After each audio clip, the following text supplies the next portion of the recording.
और आज study point के डायरेक्टर यानी स्वयं मैं आपके सामने कुछ अपने रिजल्ट के बारे में बताने आया हूं।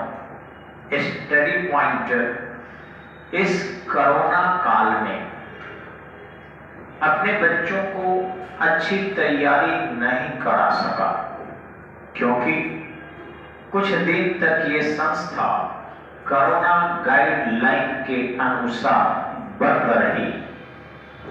परंतु स्टडी पॉइंट के विद्यार्थी जहां भी रहे वो मुझसे लिंक बनाए रखे, फोन पर बात करते रहे, मेरे मोटिवेशन का अनुसरण करते रहे और जब जब समय मिला तब तक स्टडी पॉइंट पधारे और आज उसी का यह परिणाम है कि स्टडी पॉइंट 90% से अधिक रिजल्ट बिहार दरोगा मुख्य परीक्षा में दिया है। क्यों दिया है इतना रिजल्ट, ये मैं अपनी चर्चा केवल करने आया हूं। मैं ये नहीं आया हूं कि अन्य संस्थाओं ने रिजल्ट क्यों नहीं दिया। छपरा या बिहार या पटना या अदर देहात की कोचिंग संस्थाएं पढ़ाती सालों भर है, दावा पूरे बिहार में नंबर 1 होने का करती है। मेरे भी वो माई बाप की तरह हैं, लेकिन उन्हें सफलता देना चाहिए। उन संस्थाओं में भी रिजल्ट आने चाहिए, चाहे बीपीएससी का रिजल्ट हो या बिहार पुलिस का रिजल्ट हो, बिहार दरोगा का रिजल्ट हो। तो प्रतिस्पर्धा, शिक्षा में प्रतिस्पर्धा देने में आनंद आता है, कूटनीति में नहीं। कूटनीति के लिए राजनीतिक दल बना है, उसमें शामिल हो जाना चाहिए। लेकिन अगर पठन पाठन में भी राजनीति हो, कोचिंग संस्थाओं में भी दलबंदी हो, उसमें भी गुटबंदी हो, यहाँ के बच्चा जो उन लोगों के हैं स्टडी पॉइंट नहीं जाना चाहिए, ये संस्थाओं में ही यदि कसम दिलाते जाते रहेंगे तो बच्चे कैसे करेंगे। ये मुझे सुनने में आया है कि कई छपरा की संस्थाएं अपने बच्चों को कसम दिलाती है, कहीं पढ़ लो, पटना चले जाओ, इलाहाबाद चले जाओ, दिल्ली चले जाओ, मत पढ़ो, लेकिन स्टडी पॉइंट मत जाओ। बच्चे फिर भी आते हैं, कहते हैं, रिकॉर्ड लेकर आते हैं मेरे पास, लेकिन मुझे दुख नहीं होता। मुझे इतना कहना है कि उन लोगों को भी रिजल्ट देना चाहिए। प्रतिस्पर्धा अच्छी चीज है, कंपटीशन अच्छी चीज है और कंपटीशन से समाज को लाभ मिलता है। इसलिए चाहे वो छपरा शहर की कोचिंग संस्थाएं हैं या छपरा से बाहर देहात इलाकों की संस्थाएं हैं, उनसे निवेदन है कि वे क्वालिटी में सुधार करें, परिश्रम कराएं अपने बच्चों को और सफलता दें।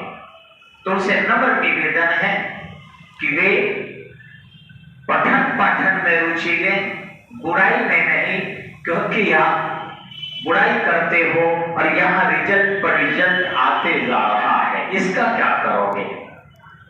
क्योंकि जितनी बुराइयां होती है मैं उतना ही एक्टिव रहता हूं, उतना ही सक्रिय रहता हूं, उतना ही मेहनत करता हूं और उतना ही बड़ी उपलब्धि आती है। यानी आपका नुकसान और मेरा फायदा। तो कम से कम बच्चों के साथ ऐसा ना करें। बच्चे ही देश के भविष्य है। अब रिजल्ट की बात आइए तो बिहार दरोगा का रिजल्ट आ चुका है और आपको शायद पता होगा कि बिहार दरोगा के एग्जाम 24 अप्रैल को हुए थे। सोचिए, और आज 6 मई है। सोचिए कितना जल्द रिजल्ट आया, इतना कम अंतराल पर। ये नीतीश को सैल्यूट है। अभी सेटर सेटिंग ही कर रहे थे, बच्चों से उगाहने की सोच ही रहे थे, तब तक रिजल्ट आपके सामने। अब चलिए इनके बारे में मैं बता दूं। ये मुरली कुमार मिश्रा जी हैं। छपरा कचहरी रेलवे स्टेशन पर इनके जीजा जी की पोस्टिंग हुई और ये यहीं पर जो है इनके भाई मनोहर जी रहने लगे और मनोहर जी कई रिजल्ट दिए। बहुत विद्वान लड़के। हमने फेसबुक पर उनका रिजल्ट डाला था। आज रेलवे में लोको पायलट के रूप में पोस्टेड है। उन्हीं के भाई जो थोड़ा पठन पाठन में रुचि नहीं रखते थे, हमारे मुरली कुमार मिश्रा जी, ये अपने भाई को रिजल्ट देखकर दरभंगा से आए। इनका घर दरभंगा हुआ। आपको फेसबुक लाइव भी चला रहा हूं और सोशल मीडिया पर एक प्रतिष्ठित संस्था है स्टडी पॉइंट। ये एक पॉइंट भी झूठ नहीं बोलता है। कभी डायरेक्टर होकर झूठ बोलेंगे, प्रतिष्ठा जिंदगी भर की चली जाएगी। तो ये दरभंगा से आए। इनके भाई साहब भी दरभंगा से ही आए थे और छपरा कचहरी स्टेशन रहकर और तैयारी किए। आज ये प्रीलिम्स भी निकाल लिए हैं और मुख्य परीक्षा भी सफल है। बधाई हो आपको, आशीर्वाद हो मुरली जी कि आपने इतना मेहनत किया और स्टडी पॉइंट के प्रतिष्ठा को आपने बढ़ा दिया। आगे आपको थोड़ा सा रिजल्ट बताएंगे हम। हमारे बहुत से बच्चे हैं जो स्टडी पॉइंट के प्रतिष्ठा को बढ़ा रहे हैं। जी जी, इसमें हम आपको आगे चलते हैं अन्य रिजल्ट की ओर। और ये देखिए आपके सामने 3 बच्चे, ठीक है। सबसे पहले मैं थोड़ा सा बड़ा करता हूं। ये है आपको हीरो की तरह दिखने वाले कुणाल जी। देखिए यहां लिखा भी है आपका, इनको थोड़ा सा हटा दे। देखिए ये कुणाल कुमार सिंह यानी कुणाल सिंह, ये बाइकास्ट ब्राह्मण है, सॉरी भूमिहार है। कुणाल सिंह जी सामान्य जाति में है और ये बीपीएससी पीटी भी निकाले हुए हैं। मेन की परीक्षा भी देते हैं। इस बार भी 8 को इनका मेन है और ये भी बिहार दरोगा सफल है।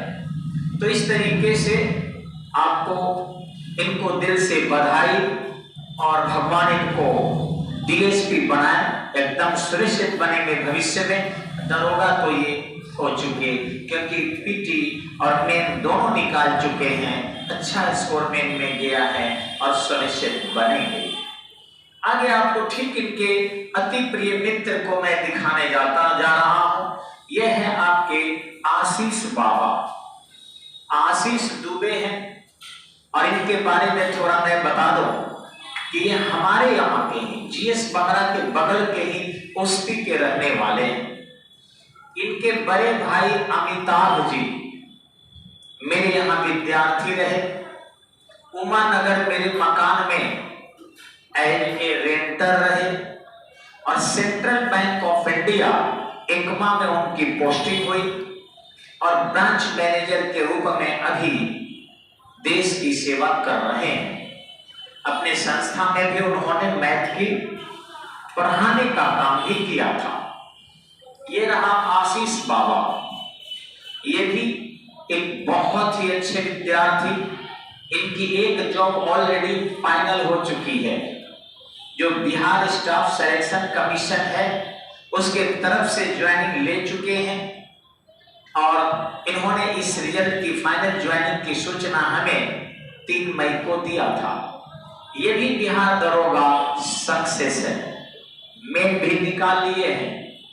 तो इस तरीके से आशीष बाबा को ही बधाई है। आशीष कुमार दुबे इनका पूरा नाम हुआ। इनके पिताजी अधिवक्ता है। दोनों भाई गवर्नमेंट जॉब में फाइनल हो गए। एक जॉब तो इनके आइए दिया ज्वाइनिंग लेटर। आगे देखेंगे आप एकदम से हीरो की तरह दिखने वाले रूप के भगवान रूपेश जी, इनका ईश्वरपुर घर हुआ और इस तरीके से बड़ी मेहनत की है। बड़ी उतार चढ़ाव के दौर से ये गुजरे हैं, लेकिन हारे नहीं। कहा जाता है गोरी जब 17 बार आक्रमण करके नहीं हारा तो 1-2 परीक्षा से घबराना नहीं चाहिए। आज ये प्रीलिम्स और मेंस दोनों निकाल चुके हैं और फाइनल मेरिट इनका बिहार दरोगा का फिजिकल है, बन जाएगा। तो रुपेश जी आपको भी आशीर्वाद है और बधाई है। आगे आपको थोड़ा सा मैं और रिजल्ट दिखाने जा रहा हूं। ये है आपके बीच सुश्री प्रतिमा जी। ये इनके फोटो जो आए हैं वो 4 फोटो एक साथ है और इनकी पोस्टिंग जो है प्रतिमा जी की ऑलरेडी गोपालगंज में है। बिहार पुलिस के रूप में ऑलरेडी पोस्टेड है। नेहरू चौक पर इनका घर हुआ प्रतिमा जी का। इनके पति जो है पवन जी बहुत माइडियर है और इन्होंने भी सफलता अर्जित किया है। ये पोस्टिंग होकर भी तैयारी करती रही। ये भी सामान्य जाति से महिला है, बाय कास्ट राजपूत है। तो ये कहना कि स्टडी पॉइंट केवल रिजर्व कैंडिडेट का रिजल्ट देता है, ऐसा नहीं है। मैं बता दूं कि जितना भी मैंने रिजल्ट बताया है वो सभी के सभी सामान्य जाति के हैं और विदाउट एनी रिजर्वेशन है, ये भी बता दें आपको। तो स्टडी पॉइंट अपनी मोहनिया मिठू नहीं हो रहा हूं मैं, ये हकीकत है कि बेहतरीन संस्था है। सर्वोच्च तो मैं नहीं कहूंगा, वो आप कहेंगे, लेकिन रिजल्ट होते हैं और बढ़िया रिजल्ट होता है। अब रहा कि रिजल्ट कैसे होगा, मैं अपने उन विद्यार्थियों को, अभिभावकों को इसलिए लाइव संबोधित कर रहा हूं फेसबुक पर और वीडियो भी बन रहा है जो यूट्यूब पर डाल दिया जाएगा, कि आप सब अपने बच्चों के जब भी स्टडी पॉइंट में डालें तो इंक्वायरी करें कि बच्चा पढ़ रहा है कि नहीं पढ़ रहा है। दूसरी चीज है, कुछ खर्च अगर लग रहा है एक्स्ट्रा 1-2 बैच अलग से पढ़ाने के लिए, तो उसमें परहेज ना करें। कई बार अभिभावक 5-6 हजार रुपया जमा कर दिए और फ्री होकर बैठ जाते हैं। उनको किताब चाहिए, उनको नोट्स चाहिए, वह यदि वो कमजोर है तो उनको एक्स्ट्रा बैच चाहिए। इस सब उनको थोड़ा भी ध्यान नहीं रहता है। वो पूछना चाहिए आकर अभिभावक को, और बिल्कुल डॉक्टर और शिक्षक के पास गरीबी नहीं रोना चाहिए। हमेशा मैं कहता हूं, अगर कोई भी रोगी डॉक्टर के पास कहने लगे कि मेरे पास पैसा नहीं है, तो डॉक्टर अपने घर से कितने पेशेंट को लगाएगा? आप सोचने की बात है। डॉक्टर आखिर बिजनेस करने बैठा है, तो अगर सभी रोगी को इलाज वो अपने पैसे से करने लगा तो पता चलेगा कल खुद वो मानसिक रोगी हो जाएगा। वैसे ही कोचिंग वाला भी लोग उम्मीद करता है कि फ्री में पढ़ाए, कम पैसा ले, पैसा न ले, बच्चों में अपने घर से लगा दे, तो कोचिंग खोलकर क्यों बैठा है? आखिर किस लिए, क्यों खटरा इतना समय दे रहा है? तो कुछ न कुछ अपने भी आवश्यकता की पूर्ति के लिए, और सब इसी उम्मीद में आते हैं। हमने देखा है कि अभिभावक आते ही कहने लगते हैं, सर मेरे पास पैसे नहीं, मेरी पत्नी का तबीयत खराब है। उदाहरण भी ऐसे देते हैं, पटना में मकान खरीद लिए इसलिए भी आपका 500 फी नहीं देंगे। 1 करोड़ में मकान खरीद लिए हैं, 500 फी मेरा नहीं देंगे। कहते हैं बेटे की शादी, उसमें 40 लाख सर खर्च है, इसलिए इस महीने आपको 500 रुपया नहीं मिलेगा। हमने एक पाजेरो कार खरीद लिया है, सिर्फ इसलिए आपको इस बार पैसा नहीं देंगे। तो इस ऐसा ऐसा एग्जाम्पल देते हैं कि हम लोग भी सुनकर हतप्रभ हो जाते हैं कि ठीक है, आज पाजेरो पैसा है, कल उस पाजेरो का ड्राइवर हो जाएगा आपका बेटा।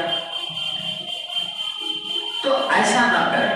अभिभावकों से कहना है कि आप बिल्कुल ही किसी भी डॉक्टर के किसी भी सर पर फी की कटौती ना करें, और किसी भी इलाज हो जाने के बाद कर सकते हैं, तब डॉक्टर क्या करेगा। इसीलिए टीचर को भी पहले मजदूरी में कटौती ना करें। अगर पहले ही मजदूरी में कटौती आप कर देंगे तो शिक्षक बेहतरीन शिक्षा नहीं देगा, एक ध्यान रखिए।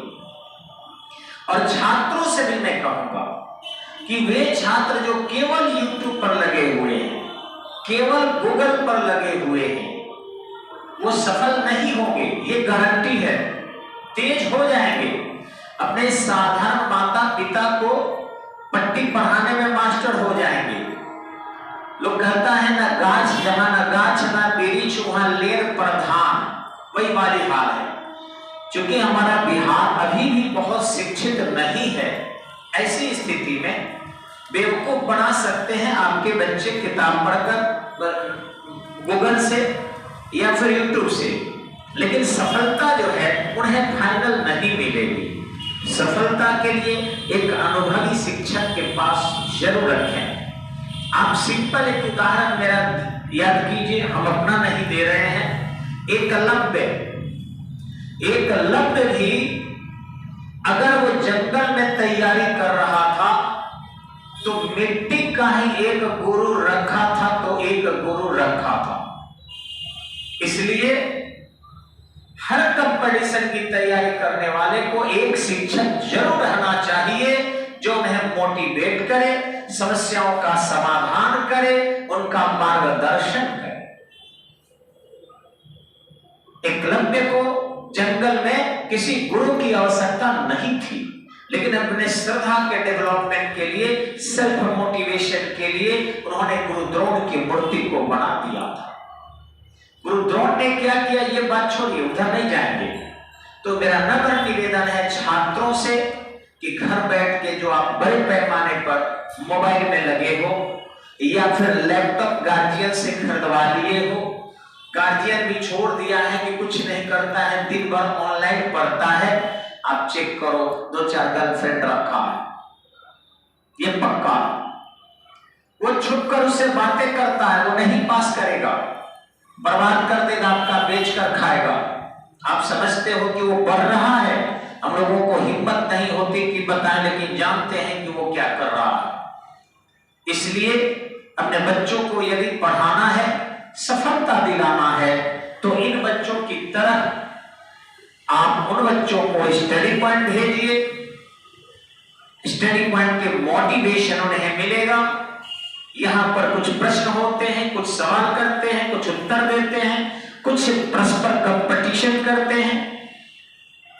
करीबन 10 ब्लॉक 20 ब्लॉक 3 जिला से बच्चे हमारे यहाँ आते हैं, आपस में प्रतिस्पर्धा करते हैं, पूछताछ होती है, और इस आपसी प्रतिस्पर्धा और शिक्षक से जो है आपके किराता अर्जुनियम की तरह जो युद्ध होता है, वह बच्चों को मंजिल तक पहुंचा देता है। संस्थाओं में बच्चा जो 4 घंटा पढ़े और अपने डेरा पर 8 घंटा पढ़े, स्वयं ब्रह्मा भी यदि उसके नसीब में नौकरी नहीं लिखेंगे तब भी मां सरस्वती से कहकर मैं जॉब करा दूंगा। लेकिन ध्यान रखें, नियमित कक्षा, यदि भी जब मन करे छेका में गए, तिलक में गए, बारात में गए, छठिहार में गए, श्राद्ध में गए, घरभोज में गए, बरसात हुआ तो गए, मन नहीं किया तो गए, फूफा आ गए तो गए, फूफी आ गई तो गए, मौसा आ गए तो गए। ऐसे यदि आपके रिलेटिव्स आते रहे, कोई काम पड़े और आप तुरंत पहले पढ़ाई को ही बंद कर देते हो, अपने बच्चों को अपने घर रख लेते हो, वही असफलता का मेन कारण है। कुछ भी हो जाए, घर में बाढ़ आ जाए, घर डूब जाए तुम्हारा, ठंडा पड़े, आग की वर्षा ऊपर से हो, बच्चे को कोचिंग में जरूर भेजो। बच्चों की भी गलती है, गार्जियन डेरा दिला देता है, आराम से वो सोकर रात भर 1 बजे रात तक बात अपने गर्लफ्रेंड से करता है, मोबाइल पर रहता है, म्यूजिक देखता है, खेसारी को देखता है, पवन सिंह को देखता है, निहरुआ को देखता है, इसी में लगा रहता है। थक जाता है, दिमाग उसका सो जाता है, पता चला कोचिंग का समय बीत गया, डेरा पर सोया है, बहाना मिशन करता है, घर चले गए थे, मम्मी का तबीयत खराब था, पापा ने बुला लिया है, हम क्या करें। तो कुछ कोचिंग के भी बच्चे हैं वो भी असफल है। मैं ये नहीं कह रहा हूं कि वो सभी हमारे यहां सफल है, कुछ फेल है, लेकिन फेल के पीछे एक तो की हो सकता है कि वो पहली बार एग्जाम दिए हो इसलिए अनुभव का कमी हो, मैं उनको दोष नहीं दूंगा। और ये भी हो सकता है कि जो इस तरीके से पढ़ना चाहिए उस तरीके से पठन पाठन नहीं कर पाए। तो मेरा नम्र निवेदन है, जो भी सुन रहे हैं देख रहे हैं वो निश्चित ही अनुसरण करें। ये मेरी एक बात नहीं है, ये निश्चित ही रिजल्ट के लिए दिशा निर्देश है, समझिए तो एक भगवान के तरफ से दिया गया आदेश है। हमें बहुत दुख होता है कितने लड़के यहाँ फॉर्म भर रहे हैं और उतने पास नहीं कर रहे हैं। आप जाके देख लीजिए, जंक्शन के आसपास या कुछ मोहल्लों में कोचिंग का हब बना हुआ है, भीड़ तंत्र की तरह बच्चे एकदम युद्ध की तरह आ रहे हैं, जा रहे हैं, और सफलता पता कीजिए वहां की लड्डू है। तो बच्चे षड्यंत्र के शिकार हो रहे हैं, कुछ शिक्षक भी ऐसे गलत कर रहे हैं जो बच्चों को दिशाहीन कर रहे हैं, अभिभावक भी ध्यान नहीं देते। इसलिए मेरा कहना है कि सफलता चाहिए तो आप अपने बच्चों को किसी भी स्तर पर, हम यहाँ आरती उतारने के लिए नहीं बैठे हैं। बहुत बच्चे कहते हैं सर बहुत कड़ा बोलते हैं इसलिए हम उनका पढ़ाई छोड़ दिए, सर बहुत डांटते हैं इसलिए उनका पढ़ाई छोड़ दिए, सर जो है अपमानित कर देते हैं इसलिए पढ़ाई छोड़ दिए। भैया हम टीचर हैं, आपको आरती उतारने के लिए नहीं बैठे हैं। अगर आरती उतारना होता ना तो सफलता ये नहीं मिलती। मैं डांटने के लिए ही बैठा हूं, मैं लड़ाने के लिए ही बैठा हूं, मैं कंपटीशन के लिए ही बैठा हूं। भले ही मेरी कोचिंग कम चले ज्यादा चले अलग बात है, जो रिजल्ट स्टडी पॉइंट भगवान की कृपा से दे देगा ना, शायद बराबरी करने वाला भी नहीं करेगा। मैं ये बिल्कुल सही बोल रहा हूं, क्योंकि जबरदस्त मेहनत करता हूं, जबरदस्त लोगों का सहयोग मिलता है और सभी रिजल्ट देने वाले बच्चे यही आते हैं और आगे भी आएंगे। लेकिन इस लाइव संबोधन से या वीडियो डालने से एकमात्र मैं निर्देश देना चाहता हूं, रिक्वेस्ट भी करना चाहता हूं कि आप अपने पाल्या को, अपने बच्चों को देखिए स्टडी पॉइंट आ रहा है कि नहीं। बहुत बच्चे ऐसे हैं जो अभिभावक को कहते हैं कि स्टडी पॉइंट मैंने नामांकन कर लिया, लेकिन छपरा में स्टडी पॉइंट के नाम पर बहुत सारे स्टडी पॉइंट खुल चुके हैं। मैं भी मना इसलिए नहीं करता हूं कि राम के नाम के नकल बहुत करते हैं, रावण के नाम के नकल नहीं करते। तो कोई गुरुकुल स्टडी पॉइंट, तो कोई ऐसे स्टडी पॉइंट, तो कोई स्पेशल स्टडी पॉइंट, तो कोई ओरिजिनल स्टडी पॉइंट, तो कोई शारदा स्टडी पॉइंट, गली गली में स्टडी पॉइंट खुल चुके हैं। वो ओरिजिनल नहीं, आपका स्टडी पॉइंट कचहरी स्टेशन के पास है जिसके डायरेक्टर MK सिंह है, वहां भेजिए जहां तहां नहीं, क्योंकि इसका अपना कोई ब्रांच नहीं है, एकमात्र यही सलेमपुर में चलता है। आप बच्चों को आकर देखिए वो वहां पढ़ रहा है कि नहीं, और तब रिजल्ट हमसे पूछिए, रिजल्ट आपको मैं ला कर दूंगा। बशर्ते एक और शर्त है कि वो रेगुलर क्लास भी करे, कोई बहानाबाजी ना करे। धन्यवाद, नमस्कार।